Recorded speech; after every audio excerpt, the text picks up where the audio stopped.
Hello മക്കളെ, welcome back to Xylem learning. Faisal സാറാണ്. Yes മക്കളെ, നമ്മൾ ക്രിസ്മസ് എക്സാമിനേഷന് വേണ്ടി അടിപൊളിയായിട്ട് പഠിച്ചുകൊണ്ടിരിക്കുകയാണ്. ക്രിസ്മസ് എക്സാമിനേഷന് നമ്മുടെ സോഷ്യൽ സയൻസിന്റെ ഭാഗത്ത് നിന്ന് വരുന്നത് പ്രധാനമായിട്ടും ഇപ്പൊ ജോഗ്രഫി എന്ന് പറയുന്ന ഭാഗം മാത്രം നോക്കുകയാണെങ്കിൽ ഓണം കഴിഞ്ഞതിന് ശേഷം, ഓണപരീക്ഷയുടെ ഭാഗം കഴിഞ്ഞ ശേഷം പിന്നെ വരുന്ന പ്രധാനമായിട്ടും 3 ചാപ്റ്റേഴ്സാണ്. ഈ 3 ചാപ്റ്റേഴ്സിന് ക്വസ്റ്റ്യനുകൾ എങ്ങനെ ചോദിക്കുമെന്ന് പറയുകയാണെങ്കിൽ അത്യാവശ്യം നമ്മുടെ ഓണപരീക്ഷയുടെ സെയിം പാറ്റേൺ തന്നെയായിരിക്കും. ദാറ്റ് മീൻസ് ഒന്നും കൂടെ ടഫായിട്ടുള്ള, ഒന്നും കൂടെ നമ്മളെ ഒരു വളക്കുന്ന രീതിയിൽ, ഒന്നും കൂടെ നമ്മളെ ഡൗട്ട്ഫുൾ ആക്കുന്ന രീതിയിലുള്ള ക്വസ്റ്റ്യൻസുകൾ മേ ബി ആയിരിക്കാം നിങ്ങൾക്ക് വരാൻ പോകുന്നത്. അതിനൊരു എക്സാമ്പിൾ ആയിട്ട് തന്നെയാണ് ഇപ്പൊ നമ്മുടെ SCERT ഒരു ക്വസ്റ്റ്യൻ പേപ്പർ പുറത്ത് തന്നിട്ടുണ്ട്. ആ ക്വസ്റ്റ്യൻ പേപ്പർ എന്ന് പറയുന്നത് നമ്മുടെ മെയിൻ എക്സാമിനേഷന് വേണ്ടി SLC എക്സാമിനേഷനെ ഫോക്കസ് ചെയ്യാൻ വേണ്ടിയിട്ട് ഒരു ക്വസ്റ്റ്യൻ പേപ്പറാണ് ആക്ച്വലി നമ്മൾ കൊണ്ടുവന്നിട്ടുള്ളതെങ്കിലും അതിലെ ക്വസ്റ്റ്യൻസുകൾ, ഈ ചാപ്റ്റേഴ്സിലെ ക്വസ്റ്റ്യൻസുകൾ മക്കളൊന്നും നോക്കിയിട്ടുണ്ട്. ആ ക്വസ്റ്റ്യൻസുകൾ മക്കൾ നോക്കുന്ന സമയത്തും നിങ്ങൾക്ക് മനസ്സിലാവും ക്വസ്റ്റ്യൻ പേപ്പറിന്റെ പാറ്റേൺ എന്ന് പറയുന്നത് കഴിഞ്ഞ വർഷം നമ്മൾ 9ാം ക്ലാസ്സിൽ എഴുതിയതുപോലെയല്ല. ഒന്നും കൂടെ ആലോചിച്ച് ചിന്തിച്ച് ഉത്തരങ്ങൾ എഴുതേണ്ട രീതിയിലേക്കാണ് എത്തിയിട്ടുള്ളത്. സോ അതുകൊണ്ട് തന്നെ ഞാൻ ഇന്ന് ഈ ഒരു വീഡിയോയിൽ ചെയ്യാൻ പോകുന്ന കാര്യം എന്ന് പറയുന്നത് നമ്മുടെ from the rainy forest to the land of permafrost എന്ന് പറയുന്ന നമ്മുടെ 3ാമത്തെ ചാപ്റ്റർ ഉണ്ടല്ലോ, മഴക്കാടുകളിൽ നിന്നും മഞ്ഞുരുകാത്ത നാട്ടിലേക്ക് എന്ന് പറയുന്ന ചാപ്റ്റർ, അതുപോലെ തന്നെ മണി ആൻഡ് എക്കോണമി എന്ന് പറയുന്ന പണവും സമ്പദ് വ്യവസ്ഥയും എന്ന് പറയുന്ന 5ാമത്തെ ചാപ്റ്ററും, ഈ 2 ചാപ്റ്ററുകളിൽ നിന്ന് വന്നിട്ടുള്ള SCERT ക്വസ്റ്റ്യൻസുകൾ അത് ഏതൊക്കെയാണ്? ക്വസ്റ്റ്യൻസുകൾ മാത്രമല്ല, അതിന്റെ ഉത്തരങ്ങൾ, നമ്മുടെ ആൻസർ കീ ബേസ് ചെയ്തിട്ടുണ്ട് ഉത്തരങ്ങൾ എങ്ങനെയാണ് വരുന്നത്, അതിന് നിങ്ങൾ എങ്ങനെയാണ് എഴുതേണ്ടത് തുടങ്ങിയിട്ടുള്ള കാര്യങ്ങളാണ് ഈ ഒരു വീഡിയോയിൽ ഞാൻ പറയാൻ പോകുന്നത്. സോ മക്കളെല്ലാവരും റെഡി ആണല്ലോ? കൃത്യമായിട്ട് ഈ ക്ലാസ്സുകൾ നിങ്ങൾ കാണണം. കൂടാതെ തന്നെ നിങ്ങളുടെ ഫ്രണ്ട്സിന് എല്ലാവർക്കും അയച്ചു കൊടുക്കണം. അപ്പോൾ ഏത് പാറ്റേൺ ഓഫ് ക്വസ്റ്റ്യൻസുകളാണെന്ന് നോക്കിയിട്ട് വേണം ഇനി നമ്മൾ ബാക്കി ഇവിടുന്ന് അങ്ങോട്ട് പഠിക്കാൻ വേണ്ടിയിട്ട്. നമ്മുടെ ലൈവുകൾ കാണാൻ വേണ്ടി, ലൈവുകളൊക്കെ ഇനി ഈ ഒരു ബേസിലേക്ക് നമ്മൾ നേരെ കൺസോൾട്ടേറ്റ് ചെയ്ത് മാറ്റിയിട്ടുണ്ട്. സോ ആ ഒരു ലൈവുകളും ആ റെക്കോർഡഡ് കോണ്ടന്റ്സുകളും എല്ലാം തന്നെ മക്കൾ കാണേണ്ടത് ഈ ഒരു പാറ്റേണുകൾ ഫോളോ ചെയ്തുകൊണ്ട് മാത്രമായിരിക്കണം എന്ന് മാത്രം പറഞ്ഞുകൊണ്ട് വി ക്യാൻ സ്റ്റാർട്ട്. ഫസ്റ്റ് തന്നെ from the rainy forest to the land of permafrost, മഴക്കാടുകളിൽ നിന്നും മഞ്ഞുരുകാത്ത നാട്ടിലേക്ക് എന്ന് പറയുന്ന ആ ചാപ്റ്ററിന്റെ ക്വസ്റ്റ്യൻസുകൾ നമുക്ക് നോക്കാം. ഫസ്റ്റ് ക്വസ്റ്റ്യൻ എന്ന് പറയുന്നത് ഇത് തന്നെയായിരുന്നു. ഭൂമധ്യരേഖ കാലാവസ്ഥാ മേഖലയുമായി ബന്ധപ്പെട്ട് ചില വസ്തുതകളാണ് ചുവടെ നൽകിയിട്ടുള്ളത്. ഓക്കെ, അവയുടെ കാരണങ്ങൾ കണ്ടെത്തി എഴുതുക എന്നുള്ളതാണ്. Some facts that related to the equatorial climatic region. Equatorial climatic regionനെ കുറിച്ചുള്ള കുറച്ച് ഡാറ്റകൾ തന്നിട്ടുണ്ട്. Mention the reasons for them, അതിന്റെ റീസൺസുകൾ എഴുതുക എന്നുള്ളതാണ്. അപ്പൊ 3 കാര്യങ്ങൾ തന്നിട്ട് ഇതിന് 3 മാർക്കിന്റെ ക്വസ്റ്റ്യൻ ആണ്. അപ്പൊ ഓരോന്നിന്റെയും റീസൺസുകൾ എഴുതുന്നതിന് ഓരോ മാർക്കുകൾ കിട്ടുക. 1ാമത്തെ കാര്യം എന്ന് പറയുന്നത് പൊതുവെ ശൈത്യകാലം അനുഭവപ്പെടാറില്ല. Winter is not generally experienced. അതെന്തുകൊണ്ടാണ്? നമ്മൾ ആദ്യം അതിന് മനസ്സിലാക്കേണ്ടത് ഇക്വറ്റോറിയൽ റീജിയൻ, ഭൂമധ്യരേഖ പ്രദേശം എന്ന് പറയുന്നതിനെ കുറിച്ച് തന്നെയാണ്. നമ്മൾ അതിലേക്ക് നോക്കുകയാണെങ്കിൽ നമുക്ക് എല്ലാവർക്കും അറിയാം. ഇപ്പോൾ ഉദാഹരണത്തിന് ഇത് ഭൂമിയാണെന്ന് വിചാരിക്കാം. ഇതാണല്ലോ ഭൂമധ്യം. ഇക്വറ്റോറിയൽ എന്ന് പറയുന്ന ഇക്വേറ്റർ എന്ന് പറയുന്ന ഇതാണല്ലോ. ഇതിന്റെ 2 സൈഡിൽ വരുന്ന ഈ ഒരു ഭാഗത്തെയാണ് ആക്ച്വലി ഇക്വറ്റോറിയൽ ക്ലൈമറ്റിക് റീജിയൻ, ഭൂമധ്യരേഖ കാലാവസ്ഥാ മേഖല എന്ന് വിളിക്കാം. ഈ ഭാഗത്തേക്ക് നിങ്ങൾ നോക്കണം. ഇപ്പൊ ഉദാഹരണത്തിന് ഇത് സൂര്യനാണെന്ന് വിചാരിച്ചു. ഇത് സൂര്യനാണെന്ന് വിചാരിക്കുമ്പോൾ സൂര്യനാകുമ്പോൾ കയ്യും കാലൊക്കെ ഉണ്ടായിരിക്കും അല്ലേ? ഈ കയ്യും കാലൊക്കെ ഉണ്ടായിരിക്കും. ഈ സൂര്യൻ ഇവിടെ ഉണ്ടായത് കൊണ്ട് തന്നെ sun is always vertically over the equator. സൂര്യൻ എപ്പോഴും ആരുടെ മുകളിലാണ് മക്കളെ? ഇക്വേറ്ററിന്റെ, ഭൂമധ്യരേഖയുടെ നേരെ മുകളിലാണ്. അപ്പൊ സൂര്യൻ എപ്പോഴും ഭൂമധ്യരേഖയുടെ മുകളിലായത് കൊണ്ട് തന്നെ ദ ടെമ്പറേച്ചർ, അവിടുത്തെ ടെമ്പറേച്ചർ എന്തായിരിക്കും ഉണ്ടായിരിക്കുക? അവിടുത്തെ താപനില എന്തായിരിക്കും? കൂടുതലായിരിക്കും ഉണ്ടായിരിക്കുക. So there we can feel every time is summer. അവിടെ എപ്പോഴും വേനൽക്കാലം പോലെ, അല്ലെങ്കിൽ എപ്പോഴും ചൂട് അനുഭവപ്പെടുന്ന സ്ഥലമായിരിക്കും ഇക്വേറ്റർ എന്ന് പറയുന്നത്. അതിന്റെ റീസൺ എന്താണ്? Sunrise vertically over the equator. സൂര്യപ്രകാശം ഭൂമധ്യരേഖയുടെ നേരെ മുകളിലാണ് സൂര്യൻ കിടക്കുന്നത് എന്നുള്ളത് തന്നെയാണ് അതിന്റെ റീസൺ എന്ന് പറഞ്ഞാൽ. ചിത്രം വരച്ചു വെച്ചാൽ മതിയോ? പോരാ. അതിന് ഉത്തരം എങ്ങനെയാണ് എഴുതേണ്ടത്? ആ ഉത്തരം എഴുതേണ്ടത് എങ്ങനെയാണ്? ഞാൻ മലയാളവും ഇംഗ്ലീഷും സെപ്പറേറ്റ് ചെയ്തിട്ടുണ്ട് ഇവിടെ കൊടുത്തിട്ടുണ്ട്. ഭൂമധ്യരേഖ പ്രദേശത്ത് വർഷം മുഴുവനും സൂര്യരശ്മികൾ ലംബമായി പതിക്കുന്നതിനാൽ, സൂര്യരശ്മികൾ എന്തെയ്യുന്നു? വർഷം മുഴുവനും ഭൂമധ്യരേഖ പ്രദേശത്ത് ലംബമായി പതിക്കുന്നതിനാൽ തന്നെ വർഷം മുഴുവൻ ഉയർന്ന താപനിലക്ക് കാരണമാകുന്നു. അവിടെ വർഷത്തിൽ കൊല്ലത്തിന് മുഴുവൻ എന്തായിരിക്കും? ഉയർന്ന താപനില, ഹൈ ടെമ്പറേച്ചർ ആയിരിക്കും ഉണ്ടാക്കുക. അപ്പൊ ഈ ഉയർന്ന താപനില ആയതുകൊണ്ട് തന്നെ അവിടെ എന്ത് ചെയ്യാറില്ല? ശൈത്യകാലം ഉണ്ടാവുമോ? ചൂട് കൂടി അവിടെ തണുപ്പ് കാലം ഉണ്ടാവില്ല. അത് തന്നെയാണ് മിസ്റ്റർ. ഇംഗ്ലീഷിൽ വേണല്ലേ? ഇംഗ്ലീഷ് അതാണ്. The equatorial region receive the vertical solar rises through out the year. The high rate of insolation received causes continually high temperature. ഈ ഇൻസൊലേഷൻ, സൂര്യപ്രകാശം ഭൂമിയിലേക്ക് കണ്ടിന്യൂസ് ആയിട്ട് വരുന്നത് എന്ത് ചെയ്യുന്നു? അവിടെ ഹൈ ടെമ്പറേച്ചർ ക്രിയേറ്റ് ചെയ്യുന്നു. So that's why it does not experience winter. അതുകൊണ്ട് അവിടെ എന്ത് ചെയ്യുന്നില്ല? വിന്റർ ക്രിയേറ്റ് ചെയ്യുന്നില്ല. ഇതാണ് 1ാമത്തെ ഉത്തരം. അതിൽ ഒന്നാമത്തെ പോയിന്റിന്റെ ഉത്തരം എന്താ? ഇവിടെ നമ്മളുടെ കഴിഞ്ഞു. 7 ഉത്തരം നമ്മൾ ഇവിടെ കഴിഞ്ഞു. എന്നാൽ ഇനി രണ്ടാമത്തെ ക്വസ്റ്റ്യൻ നമുക്ക് നോക്കാം. രണ്ടാമത്തെ എന്താണ്? ഉച്ച കഴിഞ്ഞ് മിക്കപ്പോഴും സംവഹന വൃഷ്ടി അനുഭവപ്പെടുന്നു. എന്താണ് ഈ സംവഹന വൃഷ്ടി എന്നുള്ളത് നമുക്ക് ആദ്യം അറിഞ്ഞാലേ ഇത് നമുക്ക് പറയാൻ പറ്റുള്ളൂ. സംവഹന വൃഷ്ടി അഥവാ കൺവെൻഷണൽ റെയിൻഫാൾ. കൺവെൻഷണൽ റെയിൻഫാൾ എങ്ങനെയാണ് ഉണ്ടാവും? നമ്മൾ ഫസ്റ്റ് ചാപ്റ്റർ പഠിച്ചിട്ടുണ്ട്. അതാണ് ആ ചാപ്റ്ററിന്റെ കണക്ട്. നിങ്ങൾ ആലോചിച്ചോക്കെ, ഇവിടെ വരുന്ന മൂന്നാമത്തെ ചാപ്റ്റർ, ഈ മൂന്നാമത്തെ ചാപ്റ്റർ ഏതുമായിട്ട് കണക്ട്? ഫസ്റ്റ് ചാപ്റ്ററിൽ പഠിച്ച കൺവെൻഷണൽ റെയിൻഫാൾ എന്ന് പറയുന്നത് സംവഹന മഴ എന്ന് പറയുന്നതുമായിട്ട് കണക്റ്റഡാ. അതെങ്ങനെയാ സംവഹന മഴ എങ്ങനെയുണ്ടാവുക? രാവിലെ ഉച്ച സമയത്ത് എന്ത് ചെയ്തു? ചൂടാവുന്നു, വായു ചൂടാവുന്നു. അത് ഇവാപ്പറേറ്റ് ചെയ്തിട്ട് ബാഷ്പീകരിച്ചിട്ട് മുകളിലേക്ക് ഉയർന്നു. ആ മുകളിലേക്ക് ഉയർന്ന വായു തണുത്തിറങ്ങിയിട്ട് ഉച്ചയ്ക്ക് ശേഷം പെയ്യുന്ന, ഉച്ച തിരിഞ്ഞു പെയ്യുന്ന മഴയെ വിളിക്കുന്ന പേരാണ് കൺവെൻഷണൽ റെയിൻഫാൾ, സംവഹന വൃഷ്ടി എന്ന് പറയാം. അതുപോലെ തന്നെ it is also known as 4 മണി മഴ എന്നും ഇതിനെ വിളിക്കാറുണ്ട്. 4 മണി മഴ എന്നും നമ്മൾ വിളിക്കാറുണ്ട്. അഥവാ 4 o'clock റെയിൻഫാൾ. 4 o'clock rainfall. അപ്പൊ ഉച്ച തിരിഞ്ഞ് പെയ്യുന്ന മഴ, അതിന് റീസൺ എന്ന് പറഞ്ഞ കാര്യം നമ്മൾ പറഞ്ഞു. അപ്പൊ അത് നമ്മൾ കൃത്യമായിട്ട് ഇവിടെ എഴുതി വെക്കണം. ആ കാര്യം നമ്മൾ കൃത്യമായിട്ട് എഴുതി വെക്കണം. പ്രഭാതത്തിൽ മിതമായ താപനിലയാണ് അനുഭവപ്പെടുന്നത് എങ്കിലും ക്രമേണ, ഇവിടുന്ന് എഴുതിയാലും മതി, ക്രമേണ താപനില വൻതോതിൽ ഉയരുന്നു. ഉച്ചതിരിഞ്ഞ താപനില വൻതോതിൽ ഉയരുന്നു. ഇത് ഉയർന്ന തോതിലുള്ള ബാഷ്പീകരണത്തിനും ഉച്ച കഴിഞ്ഞുള്ള സംവഹന മഴക്കും കാരണമാകുന്നു. ഇത് ഉയർന്ന തരത്തിലുള്ള ബാഷ്പീകരണം, ഇവാപ്പറേഷൻ നടക്കുകയാണ്. അതിന്റെ ഭാഗമായിട്ടാണ് the morning experienced moderated temperature but the day is progress it increase constantly. നമ്മൾ പകരം കൂടുന്തോറും എന്ത് ചെയ്യുന്നു? അവിടുത്തെ ടെമ്പറേച്ചർ കൂടിക്കൊണ്ടിരിക്കുന്നു. This significant rise of the temperature causes high rate of evaporation. ഇങ്ങനെ ഈ ടെമ്പറേച്ചർ കൂടുന്നതിന്റെ ഭാഗമായിട്ട് ഹൈ റേറ്റ് ഓഫ് ഇവാപ്പറേഷൻ, ബാഷ്പീകരണം ക്രമാതീതമായിട്ട് കൂടുന്നു. Followed by the heavy downpours and the conventional rainfall afternoon. അതുകൊണ്ട് തന്നെ അവിടെ എന്ത് ചെയ്യുന്നു? ഈ കൺവെൻഷണൽ റെയിൻഫാൾ അഥവാ നമ്മൾ ഉച്ച തിരിഞ്ഞുള്ള 4 o'clock റെയിൻഫാൾ എന്ത് ചെയ്യുന്നു? കൃത്യമായിട്ട് ഉണ്ടാവുന്നു. രണ്ടാമത്തെ പോയിന്റും കാര്യം മനസ്സിലായില്ലേ? അതാ പറഞ്ഞ കാര്യം കൃത്യമായിട്ട് മനസ്സിലാക്കിയിട്ട് വേണം നമ്മൾ ഓരോന്നും പഠിക്കാൻ വേണ്ടിയിട്ട്. എന്നാൽ അടുത്ത ക്വസ്റ്റ്യൻ എന്ന് പറയുന്നത് എന്തായിരുന്നു? അടുത്ത് നമ്മൾ നോക്കാം. സസ്യജാലങ്ങൾ സമൃദ്ധമായി വളരുന്നു. The flora thrives abundantly. അവിടെ നമ്മൾ വിളിക്കാറുള്ളതിന് evergreen forest area, equatorial evergreen forest എന്നാണ് വിളിക്കാറുള്ളത്. നിത്യഹരിത വനങ്ങൾ എന്ന് വിളിക്കാറുണ്ട്. സസ്യജാലങ്ങൾ ഉണ്ടാവണമെങ്കിൽ അവിടെ എന്താ വേണ്ടത്? ഒന്ന് സൺറൈസ് വേണം, സൂര്യപ്രകാശം വേണം. രണ്ടാമത്തെ എന്ത് വേണം? വെള്ളം വേണം, മഴ വേണം. ഇത് രണ്ടും അവിടെ ഉണ്ട്.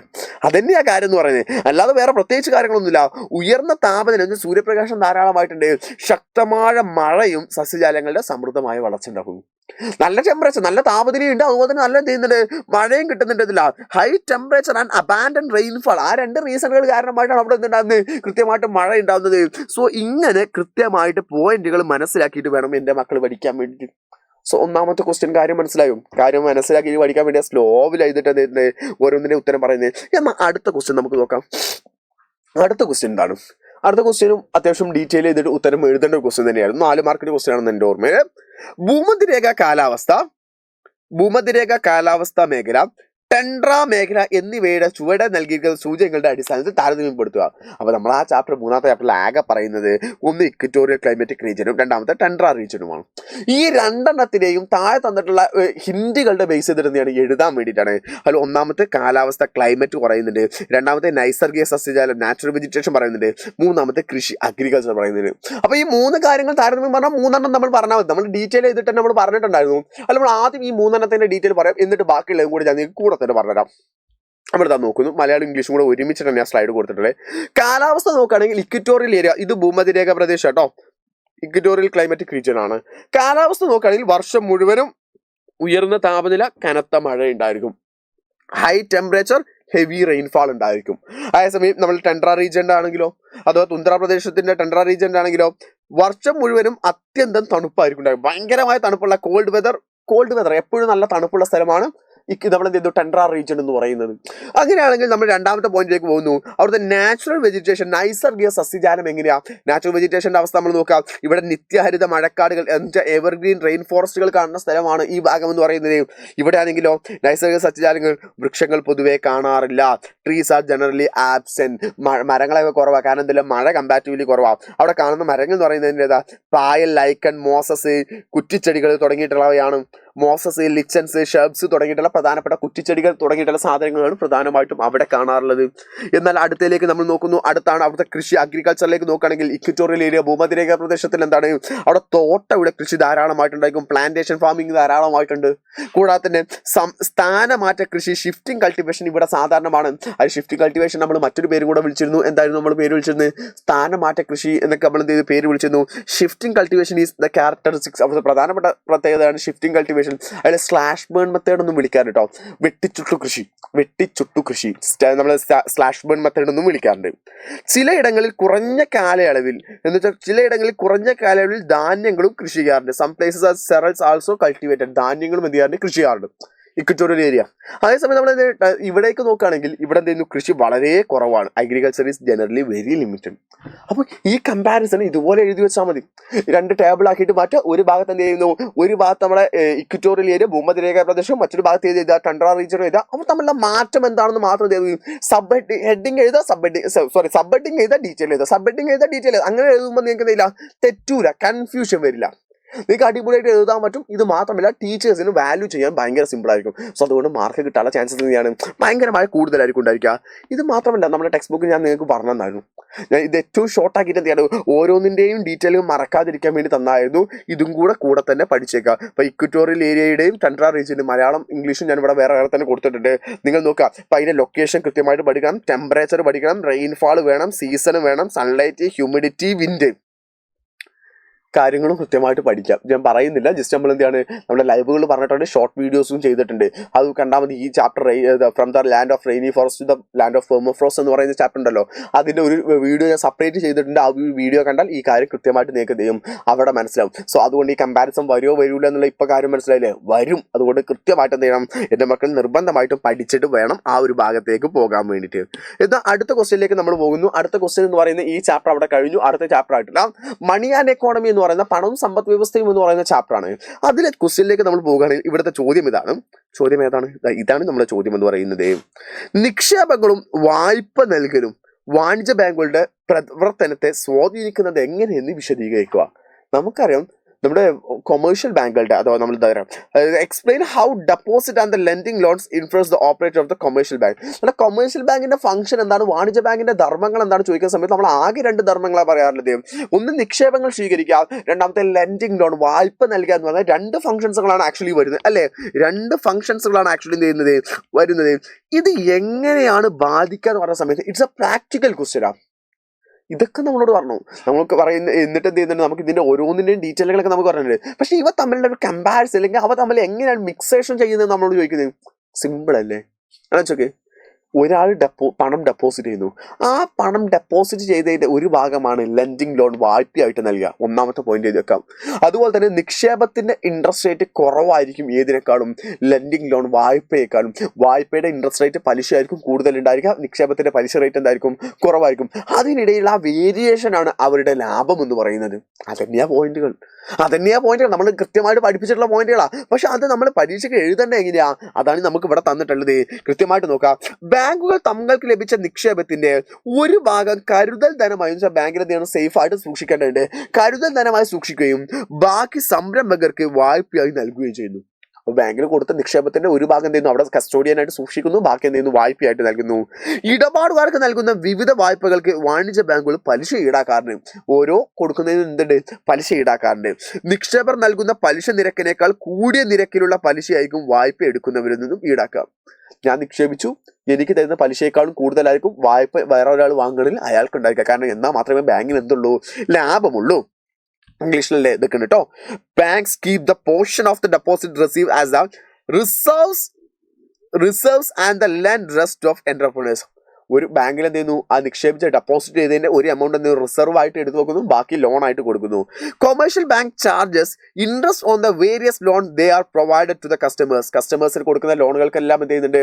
അവർ ഇൻട്രസ്റ്റ് റേറ്റ് ചാർജ് എന്ത് ചെയ്തു? ഒരു ലോണുകൾക്കെല്ലാം ഇൻട്രസ്റ്റ് റേറ്റ് കൊടുക്കുന്നുണ്ട്. The interest rate of interest rate of charged to the borrowers is higher than the interest rate to pay to the depositor. ഡെപ്പോസിറ്റർക്ക് കൊടുക്കുന്ന ഇൻട്രസ്റ്റിനേക്കാളും കൂടുതലായിരിക്കും ബോറോവർ കടം വാങ്ങിയ ആൾക്കുണ്ടായിരിക്കുക. The difference between the interest rate and the bank deposit is charged is the from the borrowers income of the bank. ഈ ഒരു change ആണ് ആക്ച്വലി ബാങ്കിൻ്റെ എന്ത് ഇൻകം ആയിട്ടുള്ളത്. ഇതിന് നിങ്ങൾ ഓരോ പോയിന്റുകളാക്കിയിട്ട് എഴുതുന്നതാണ് ഏറ്റവും ബെസ്റ്റ്. ഇവിടെ നമ്മൾ കൊടുത്തതുപോലെ പോയിന്റുകളാക്കിയിട്ട് എഴുതുന്നതാണ്. ഇതുപോലെ പാരഗ്രാഫ് ആക്കുന്നതിന് കമ്പാരിറ്റീവ്ലി കുറക്കുന്നതാണ് ഏറ്റവും ബെസ്റ്റ് കാര്യം എന്ന് പറയുന്നത്. പോയിന്റ് ആക്കുന്ന സമയത്ത് നമുക്ക് പെട്ടെന്ന് മാർക്ക് സ്കോർ ചെയ്യാൻ പറ്റുന്ന കാര്യമാണ്. ടീച്ചേഴ്സ് വേഗം നമുക്ക് മാർക്കൊക്കെ സ്കോർ ചെയ്ത് തരുന്ന ഒരു ഭാഗമാണ് കേട്ടോ. എന്നാൽ അടുത്ത ക്വസ്റ്റ്യനിലേക്ക് നമ്മൾ പോകുന്നു. അടുത്ത ക്വസ്റ്റ്യൻ എന്ന് പറഞ്ഞാൽ ഇതാണ്: പണപ്പെരുപ്പം നിയന്ത്രിക്കുന്നതിൽ റിപ്പോ നിരക്കുകളും റിവേഴ്സ് റിപ്പോ നിരക്കുകളും വഹിക്കുന്ന പങ്ക് വിശദമാക്കുക. Explain the role of repo rate and reverse repo rate in the controlling inflation. പണപ്പെരുപ്പം നിയന്ത്രിക്കാൻ റിപ്പോ റേറ്റിനെ കൊണ്ടും റിവേഴ്സ് റിപ്പോ റേറ്റിനെ കൊണ്ടും നമുക്ക് എന്ത് ചെയ്യാൻ പറ്റും? നല്ലൊരു ക്വസ്റ്റ്യനാണ്. നല്ല പ്രാക്ടിക്കൽ ലെവലിൽ വരുന്ന ഒരു അടിപൊളിയായിട്ടുള്ള ചോദ്യം തന്നെയാണ് ഈ ഒരു ചോദ്യം എന്ന് പറയുന്നത്.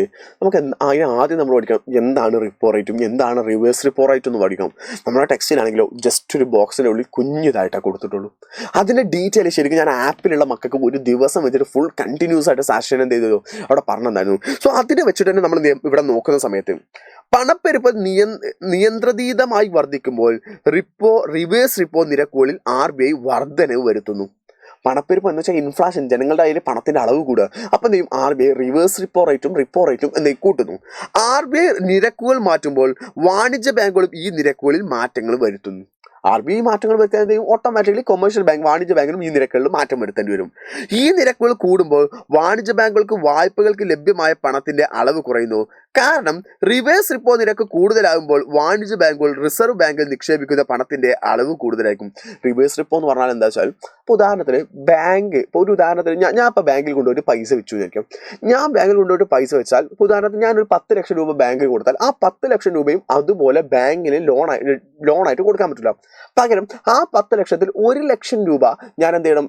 എൻ്റെ ആ 1 ലക്ഷം രൂപ എന്ത് ചെയ്യണം? നമ്മുടെ റിസർവ് ബാങ്കിന് ആര് കൊടുക്കണം? ഈ കൊമേഴ്ഷ്യൽ ബാങ്ക് കൊടുക്കണം. എന്തിനു വേണ്ടിയിട്ടാണ്? റിസർവ് ബാങ്ക് ഈ ഒരു ബാങ്കിന്റെ ഒരു കസ്റ്റോഡിയനായിട്ട് സേഫ് ആയിട്ട് നിൽക്കാൻ വേണ്ടിയിട്ട് മാത്രമാണ്. സോ അങ്ങനെ ഈ റിസർവ് ബാങ്കുകൾ കൊണ്ടുപോയിട്ട് വെക്കുന്ന പണത്തെ വിളിക്കുന്ന പേരാണ് റിവേഴ്സ് റിപ്പോ എന്ന് വിളിക്കും. റിസർവ് ബാങ്കുകൾ കൊണ്ടുപോയിട്ട് ഇപ്പോൾ ഉദാഹരണത്തിന് നിങ്ങൾക്ക് മനസ്സിലാക്കാൻ വേണ്ടി ഞാൻ ഒന്നും കൂടെ എളുപ്പത്തിൽ ഉദാഹരണത്തിന് പറഞ്ഞാൽ, ഉദാഹരണത്തിന് ഒരാളുണ്ട്. ഇയാള് ഇപ്പൊ ബാങ്ക്, ഇതാണ് ബാങ്ക്, ഇത് ബാങ്കാണെന്ന് വിചാരിച്ചോ, ഇതാണ് ബാങ്ക്. ഇയാള് ഈ ബാങ്കിൽ കൊണ്ടുപോയിട്ട് പണം ഡെപ്പോസിറ്റ് ചെയ്തു. ഇയാൾ എത്രയാണ് ഡെപ്പോസിറ്റ് ചെയ്തത്? 10 ലക്ഷം രൂപയാണ് ഡെപ്പോസിറ്റ് ചെയ്തത്. 10 ലക്ഷം രൂപ. അപ്പൊ ഈ ബാങ്ക് എന്ത് ചെയ്യുന്നോ, ഈ 10 ലക്ഷം രൂപയിലെ കുറച്ച് ഭാഗം ആർക്ക് കൊടുക്കണം? RBIക്ക് കൊടുക്കാം. ഈ RBIക്ക് കൊടുക്കുന്നതിനാണ് റിവേഴ്സ് റിപ്പോ എന്ന് പറയാം. ഈ RBIക്ക് അങ്ങനെ 1 ലക്ഷം രൂപ കൊടുത്താൽ 1 ലക്ഷം രൂപ കൊടുക്കണം. അതുപോലെ കുറച്ച് ഭാഗം ഇതേ ബാങ്കിൽ എടുത്തു വെക്കണം. ഈ ഒരു ബാങ്കിൽ എടുത്തു വെക്കുന്ന പൈസ എന്ന് പറയുന്നത് ഒരു 50,000 എന്ത് ചെയ്യുന്നു? എടുത്തു വെക്കുന്നു വിചാരിക്കാം. 50,000 എടുത്തു വെക്കുന്നു. അങ്ങനെയാണെങ്കിൽ ബാക്കി ഈ ബാങ്കിന് കൊടുക്കാൻ പറ്റുന്ന, ഈ ബാങ്കിന് ലോണായിട്ട് എത്രയേ കൊടുക്കാൻ പറ്റുള്ളൂ? ഈ 10 ലക്ഷം രൂപയിലെയും 8.5 ലക്ഷം അല്ലേ കൊടുക്കാൻ പറ്റുള്ളൂ. കാരണം 1.5 ലക്ഷം ഇവിടെ കുറഞ്ഞു, 1/2 ലക്ഷം ഇവിടെ പോയി, 1 ലക്ഷം ഇവിടെ പോയി, അങ്ങനെ ബാക്കി 1.5 ലക്ഷം പോയിട്ട് 8 ലക്ഷം മാത്രമേ കൊടുക്കാൻ പറ്റുള്ളൂ. ഇതാണ് ഫസ്റ്റ് പറഞ്ഞ പോയിന്റ്. അപ്പൊ റിവേഴ്സ് റിപ്പോയുടെ കാര്യത്തിൽ ഇപ്പൊ ഉദാഹരണത്തിന് നമ്മൾ ഇൻഫ്ലേഷൻ, പണപ്പെരുപ്പം കൂടുക, ആളുകളുടെ കയ്യിലൊക്കെ പൈസയുടെ അളവ് കൂടുതലാണ്. അപ്പൊ എന്ത് ചെയ്യുന്നു? ഈ റിവേഴ്സ് റിപ്പോയുടെ ഭാഗമായിട്ട് എന്ത് ചെയ്യുന്നു? ഈ RBIയിലേക്ക് കൊടുക്കേണ്ട പണത്തിന്റെ അളവ് കൂട്ടണം. റിവേഴ്സ് റിപ്പോ റേറ്റ് കൂട്ടാന്ന് പറഞ്ഞാൽ RBIയിലേക്ക് കൊടുക്കുന്ന പണം ഇപ്പോൾ 1 ലക്ഷം രൂപ ഉള്ളതിന് പകരം 2 ലക്ഷം രൂപയായിട്ട് മാറിയാൽ 8 ലക്ഷം കൊടുക്കാം. 8.5 ലക്ഷം കൊടുക്കാൻ പറ്റുമോ? ഇല്ല, 7 ലക്ഷമായിട്ട് മാറും. കാരണം എന്ത് ചെയ്യുന്നു? 1 ലക്ഷം കൂടെ എക്സ്ട്രാ ആർക്ക് കൊടുക്കാം? RBI കൊടുക്കാം. അതാണ് ഒന്നാമത് പറഞ്ഞ പോയിന്റ് എന്നുള്ളത്. അതുപോലെ രണ്ടാമത്തെ പോയിന്റിലേക്ക് നമ്മൾ വരുന്നു. അതുപോലത്തെ കഥ തന്നെയാണ് ഇവിടെ വരുന്നത്. അതുപോലെ റിപ്പോ നിരക്കുകൾ വർദ്ധിക്കുമ്പോൾ പൊതുജനങ്ങൾ എടുക്കുന്ന വായ്പയുടെ അളവ് കുറയുന്നു. അതുമൂലം റിപ്പോ റേറ്റുകൾ മാറുന്ന സമയത്ത് എന്ത് ചെയ്യും? പൊതുജനങ്ങൾക്ക് കിട്ടുന്ന വായ്പയുടെ അളവ് മൂലം, അതുമൂലം സാമ്പത്തിക വ്യവസ്ഥയിൽ പണത്തിന്റെ അളവ് കുറയും. പലിശ നിരക്ക് വർദ്ധിക്കുമ്പോൾ ജനങ്ങൾ ഉപഭോഗം കുറയ്ക്കുകയും സമ്പാദ്യ നിക്ഷേപത്തിനായി പണം നീക്കി വെക്കുകയും ചെയ്യും. അങ്ങനെ പണം ബാങ്കുകളിലേക്ക് എത്തുന്നു. ഇതിന്റെ ഭാഗമായിട്ട് എന്ത് ചെയ്യും? അവിടെ ഇൻട്രസ്റ്റ് റേറ്റ് കൂട്ടും ചെയ്യും, പലിശ കൂട്ടും ചെയ്യും. അപ്പൊ അതിന്റെ ഭാഗമായിട്ട് എന്ത് ചെയ്യുന്നു? ജനങ്ങളുടെ കയ്യിലുള്ള പൈസക്ക് ബാങ്കിലേക്ക് വരുന്നു. This is known as A repo rate and reverse repo rate. ഇംഗ്ലീഷിൽ എന്ത് ചെയ്യുന്നുണ്ട്? ഇവിടെ പറയുന്നുണ്ട്. നമ്മൾ ഈ പറഞ്ഞ സാധനം തന്നെ ഇംഗ്ലീഷിൽ ജസ്റ്റ് ഞാൻ വായിച്ചു തരാം. when the RBI increase the repo and reverse repo rate. RBI എന്ത് ചെയ്യുന്നു, റിപ്പോ റേറ്റും റിവേഴ്സ് റിപ്പോ റേറ്റും കൂട്ടുന്നു.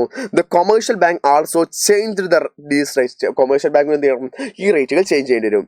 When these rates are increased, ഈ റേറ്റുകൾ ഇൻക്രീസ് ചെയ്യുകയാണെങ്കിൽ the bank available the commercial banks for the lending fall because of the higher rate of interest the commercial bank. Commercial ബാങ്കിന് എന്ത് ചെയ്യും, ഇങ്ങനെ റിപ്പോ റേറ്റും റിവേഴ്സ് റിപ്പോ റേറ്റും കൂട്ടുന്ന സമയത്ത് അവിടുത്തെ ഇൻട്രസ്റ്റ് കൂട്ടും. അപ്പോൾ ഈ അവിടുത്തെ ഇൻട്രസ്റ്റ് കൂട്ടുകയാണെങ്കിൽ ഓട്ടോമാറ്റിക്കലി ആളുകൾ അവിടുന്ന് പൈസ കടം വാങ്ങുമോ? ഇല്ല, ആളുകളെല്ലാം കൂടെ മാക്സിമം കൊണ്ടുപോയിട്ട് അവിടെ ഡെപ്പോസിറ്റ് ചെയ്യാനായിരിക്കും നോക്കാം. കാരണം ഭയങ്കര ഇൻട്രസ്റ്റ് റേറ്റ് ആയതുകൊണ്ട് തന്നെ ഇൻട്രസ്റ്റ് റേറ്റ് കൂടുമ്പോൾ അവർക്ക് ലാഭമാണ്, ഡെപ്പോസിറ്റ് ചെയ്യുന്ന ആളുകൾക്ക് ലാഭമാണ് കിട്ടുക.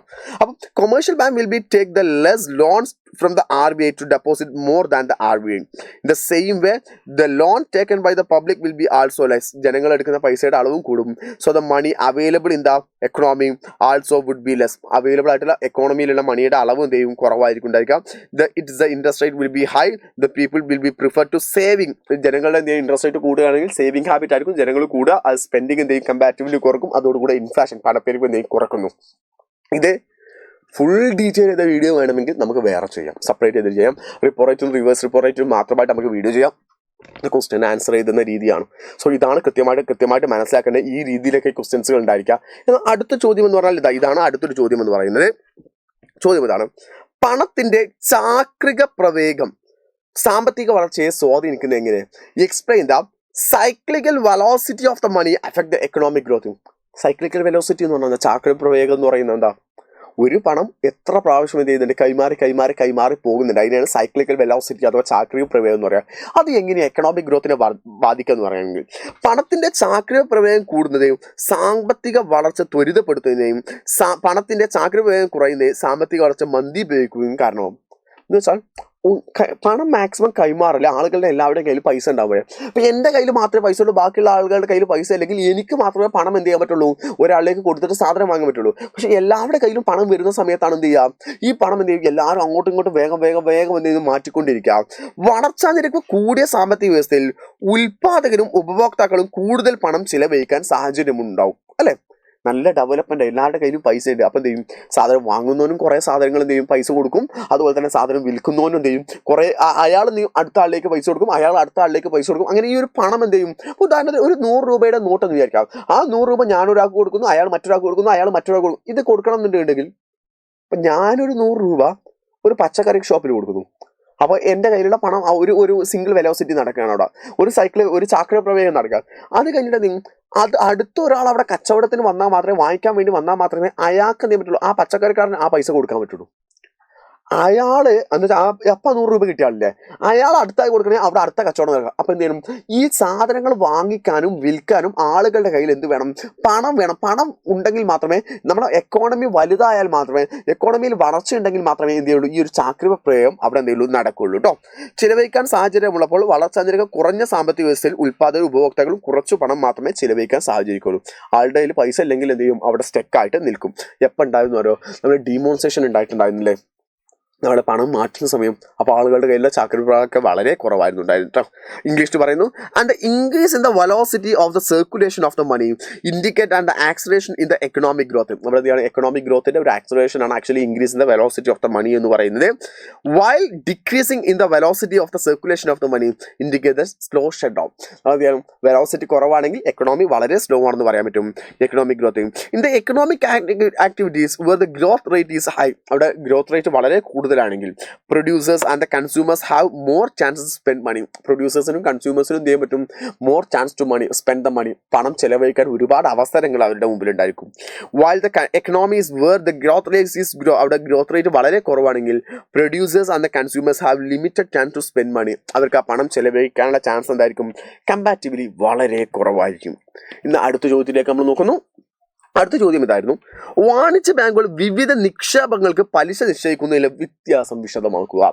Explain the difference in the fixing interest by the commercial bank various deposit. It's a important question. നമ്മൾ നോക്കിയോ, ഇവിടെ നമ്മളോട് ക്വസ്റ്റ്യൻ ചോദിച്ചാൽ നമ്മുടെ ടെക്സ്റ്റ് ബുക്കിൽ നമുക്ക് തന്നേ മുഴുവനും ഡിഫറെൻറ്റ് കൈൻഡ്സ് ഓഫ് ഡെപ്പോസിറ്റ്, വിവിധ തരത്തിലുള്ള നിക്ഷേപങ്ങൾ ഏതൊക്കെയാണ്, അത് ഇൻട്രസ്റ്റ് റേറ്റ് എങ്ങനെ കിട്ടുന്നു കാര്യം മാത്രമേ നമ്മളോട് പറഞ്ഞിട്ടുള്ളൂ.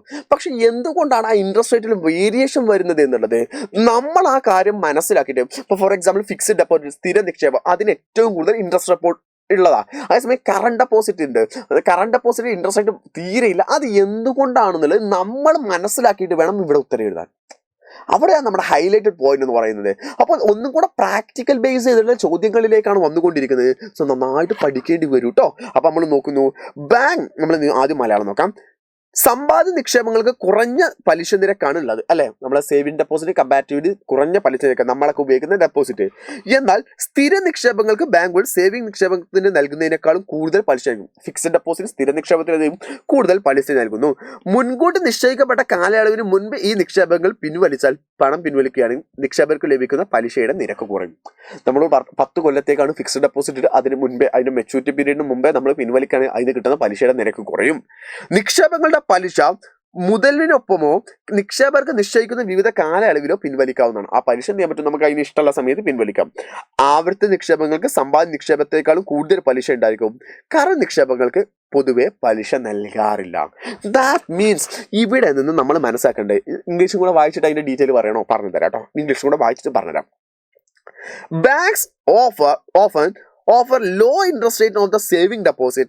It offers more interest on the fixed deposit. If the money is withdrawn from the deposit before the maturity period of the fixed deposit, കാര്യമാണ്, interest rate received by the depositor may be reduced. അവിടുന്ന് കിട്ടുന്ന interest rate കുറവായിരിക്കും. The interest rate can be withdrawn upon the maturity along the deposit or the various period determine the deposit. Deposit തീരുമാനിക്കുന്ന അനുസരിച്ച് ചെയ്യാം. Recurring deposit earn higher interest rate than the saving deposit. Banks do not pay interest for the current deposit എന്ന് വെച്ചാൽ, ഇത് ഞാൻ മുഴുവനായിട്ട് ഞങ്ങൾക്ക് simple ആക്കിയിട്ട് പറഞ്ഞുതരാം. പക്ഷേ 4 തരം ഡെപ്പോസിറ്റ് ഉള്ളത്. ഒന്നാമത്തെ നമ്മൾ പഠിക്കുന്നു കറന്റ് ഡെപ്പോസിറ്റ്. കറന്റ് ഡെപ്പോസിറ്റ് എന്ന് പറഞ്ഞാൽ നമ്മൾ എന്താ പറഞ്ഞിട്ടുണ്ടായിരുന്നത്, അത് കച്ചവടക്കാരൊക്കെ നടത്തുന്ന ഡെപ്പോസിറ്റ് ആണ്, നമ്മളെ ബിസിനസ്സുകാരൊക്കെ നടത്തുന്ന ഡെപ്പോസിറ്റ് ആണ്. ഇതിന് എന്തില്ല? ഇൻട്രസ്റ്റ് ഇല്ല. ഇൻട്രസ്റ്റ് അഥവാ പലിശ ഇല്ല. കാരണം എന്താണ്? ആ ഒരു പണം ബാങ്കിന് സേഫ് ആയിട്ട് ആർക്കും കടം കൊടുക്കാൻ പറ്റില്ല. ബാങ്കിന് പ്രോഫിറ്റ് ഇടുന്ന പരിപാടിയല്ല. എന്നാൽ രണ്ടാമത്തെ ഡെപ്പോസിറ്റ് ആണ്, ഇത് കഴിഞ്ഞാലുള്ള ഡെപ്പോസിറ്റ് ആണ് മക്കളെ സേവിംഗ് ഡെപ്പോസിറ്റ്. അഥവാ സമ്പാദ്യ നിക്ഷേപം. അതിനെ വിളിക്കുന്ന പേര് സമ്പാദ്യ നിക്ഷേപം. സമ്പാദ്യ നിക്ഷേപം എന്ന് പറയുന്നത് നമ്മളെ പോലെയുള്ള സാധാരണക്കാർ ഉപയോഗിക്കുന്നതാണ് സമ്പാദ്യ നിക്ഷേപം എന്ന് പറയുന്നത്. ഇതിന്റെ ഇൻട്രസ്റ്റ് റേറ്റ് എന്താ അറിയോ? ഇതിന്റെ പലിശ എന്ന് പറയുന്നത് കുറവാണ്, ഇല്ല എന്നല്ല പറയുന്നത്. ഇവിടെ എന്താണ് മക്കളെ? ഇൻട്രസ്റ്റ് റേറ്റ് എന്താണ്? കമ്പാരിറ്റീവ്ലി കുറവാണെന്നാണ് പറയുന്നത് കേട്ടോ. അത് ആ പോയിന്റ് നോക്കണേ. മറ്റേടത്ത് ഇല്ല എന്നുള്ളതാണ്, ഇവിടെ എന്താണ്? കുറവാണ്. ഇത് കഴിഞ്ഞാൽ അടുത്താണ് റിക്കവറിംഗ് ഡെപ്പോസിറ്റ്. റഷ്യല്ലോ റിക്കവറിംഗ് ഡെപ്പോസിറ്റ് അഥവാ മലയാളത്തിൽ നമ്മൾ വിളിക്കും പ്രചലിത നിക്ഷേപം. പ്രചലിത നിക്ഷേപം എന്ന് പറഞ്ഞാൽ എന്തായിരുന്നു മക്കളെ? നമ്മൾ ഒരു ഫിക്സഡ് ടൈമിൽ വെച്ചുകൊണ്ട് എല്ലാ മാസവും കണ്ടിന്യൂസ് ഓരോ ടൈം പീരീഡ് വെച്ചുകൊണ്ട് കൃത്യമായിട്ട് അടക്കുന്നതിനാണ് പ്രചലിത നിക്ഷേപം എന്ന് വിളിക്കാം. ഇതിന് ഇൻട്രസ്റ്റ് റേറ്റ് എന്തായിരിക്കും? കൂടുതലായിരിക്കും. ഇതിനേക്കാളും നമ്മുടെ സേവിംഗ് ഡെപ്പോസിറ്റിനേക്കാളും കൂടുതലായിരിക്കും ഉണ്ടായിരിക്കാം. ഏറ്റവും അവസാനത്താണ് ഫിക്സഡ് ഡെപ്പോസിറ്റ് അഥവാ സ്ഥിര നിക്ഷേപം. എന്ന് പറയുന്നത് എന്താണ്? അതിനാണ് ഏറ്റവും ഇൻട്രസ്റ്റ് റേറ്റ് ഉള്ളത്, ഏറ്റവും കൂടുതൽ ഇൻട്രസ്റ്റ് റേറ്റ് ഉള്ളതാണ്. ഇതാണ് ഇതിന്റെ ഓർഡർ എന്ന് പറയുന്നത്. കറണ്ട് ഡെപ്പോസിറ്റ് തീരെ ഇല്ല. സമ്പാദ്യ നിക്ഷേപം എന്ന് പറയുന്നത് സേവിംഗ് ഡെപ്പോസിറ്റ് എന്ന് പറഞ്ഞാൽ കറണ്ട് ഡെപ്പോസിറ്റിനേക്കാളും കൂടുതൽ ഉണ്ടായിരിക്കും എന്ന് വെച്ചാൽ കുറവാണ്. ഇല്ല എന്നല്ല, കുറവാണെന്നാട്ടോ ഈ മീൻ ചെയ്തത്. റിക്കവറിംഗ് ഡെപ്പോസിറ്റ് എന്ന് പറഞ്ഞാൽ എന്താണ്? ഇൻട്രസ്റ്റ് റേറ്റ് കൂടുതലാണ് ഏതിനേക്കാളും. സേവിംഗ് ഡെപ്പോസിറ്റ് സമ്പാദ്യ നിക്ഷേപത്തിനേക്കാളും കൂടുതലാണ്, എന്നാൽ ഏതിനേക്കാളും കുറവാണ്? ഫിക്സഡ് ഡെപ്പോസിറ്റിനേക്കാളും കുറവാണ്. അതേസമയം ഫിക്സഡ് ഡെപ്പോസിറ്റ് സ്ഥിര നിക്ഷേപം എന്ന് പറഞ്ഞാൽ ഏറ്റവും കൂടുതലുള്ളതാണ്. ഇതൊരു കാരണം എന്താണ്? അതിന് ഏറ്റവും വലിയ റീസൺ എൻ്റെ മക്കളെ നമ്മുടെ ആൻസർ കീയിലും കൂടെ പറയുന്നില്ല, ആ പോയിന്റ് പഠിച്ചേക്കുക. ടൈമാണ് അഥവാ സമയത്തെ നോക്കിയിട്ടാണ് നിക്ഷേപകർക്ക് ഇൻട്രസ്റ്റ് റേറ്റ് ബാങ്കുകൾ തീരുമാനിക്കാറുള്ളത്. എന്ത് നോക്കിയിട്ടാണ്? സമയത്തെ നോക്കിയിട്ടാണ് നിക്ഷേപകർക്ക് ബാങ്കുകൾ ഇൻട്രസ്റ്റ് റേറ്റ് തീരുമാനിക്കാറുള്ളത്. സോ ഈ 2 ചാപ്റ്ററിൽ നിന്ന് വന്നിട്ടുള്ള പ്രധാനപ്പെട്ട ചോദ്യങ്ങൾ അതാണ്. സോ എനിക്ക് എൻ്റെ മക്കളോട് പറയാനുള്ളത്, മക്കളെ ചോദ്യങ്ങൾ നിങ്ങൾ കണ്ടില്ലേ? അപ്പം പഴയ പാറ്റേണുകളിൽ മക്കൾ പഠിച്ചാൽ ഒരിക്കലും നിങ്ങൾക്ക് മാർക്ക് കിട്ടില്ല എന്നുള്ള കാര്യം ഇപ്പോഴേ മനസ്സിലാക്കി വെക്കാം. എന്തിനാ വീണ്ടും പറയുന്നവരോ? ക്രിസ്മസ് എക്സാം കഴിയുന്ന സമയത്ത് നമ്മൾ ഓണം എക്സാം പറഞ്ഞ പോലെ തന്നെ അപ്പം നമ്മളെന്ന് പറയും, ക്വസ്റ്റ്യൻ പേപ്പറിൽ ഭയങ്കര ടഫായി, അതുകൊണ്ട് ഞങ്ങൾക്ക് മാർക്ക് കുറയും. അങ്ങനെ നിങ്ങൾ പറയരുത്.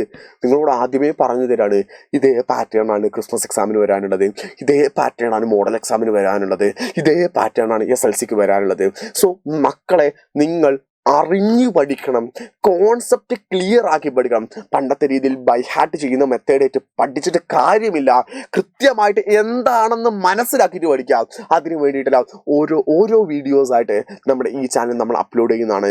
സൈലത്തിന് അസ്ത്ര ബാച്ച് നമ്മൾ ഓരോന്നും ഈച്ച് ആൻഡ് എവറി പോയിന്റ് ഞാനുണ്ടല്ലോ, ഞങ്ങളോട് ഓപ്പണായിട്ട് പറയാം. ഇപ്പോൾ M1 M2 M3 M4 എന്ന് പറയുന്ന കാര്യം ഉണ്ടല്ലോ, അത് മാത്രം ഒരു ക്ലാസ് മുഴുവനായിട്ടായിരുന്നു. കാരണം അത്രത്തോളം ഡീറ്റെയിൽ ചെയ്തിട്ടുള്ള സെഷനുകൾ എന്തെയാണ് സൈലത്തിന്റെ അസ്ട്ര ബാച്ചിൽ നമ്മൾ നൽകിക്കൊണ്ടിരിക്കുന്നുണ്ട്. സോ അസ്ട്ര ബാച്ചിൽ ജോയിൻ ചെയ്യാത്ത മക്കളുണ്ടെങ്കിൽ നിർബന്ധമായിട്ടും ജോയിൻ ചെയ്യുക, നന്നായിട്ട് പഠിക്കുക. ഇതുപോലത്തെ ഏതെങ്കിലും ടോപ്പിക്കിന്റെ ഒക്കെ വീഡിയോസുകൾ വേണമെന്നുണ്ടെങ്കിൽ തൊട്ട് താഴെ കമന്റ് ചെയ്താൽ മാത്രം മതി. ഈ വീഡിയോസ് ഹെൽപ്ഫുൾ ആയി തോന്നിയിട്ടുണ്ടോ? അങ്ങനെയാണെങ്കിൽ തൊട്ട് താഴെ കമന്റ് ചെയ്തോ. Tata, bye bye, see you all.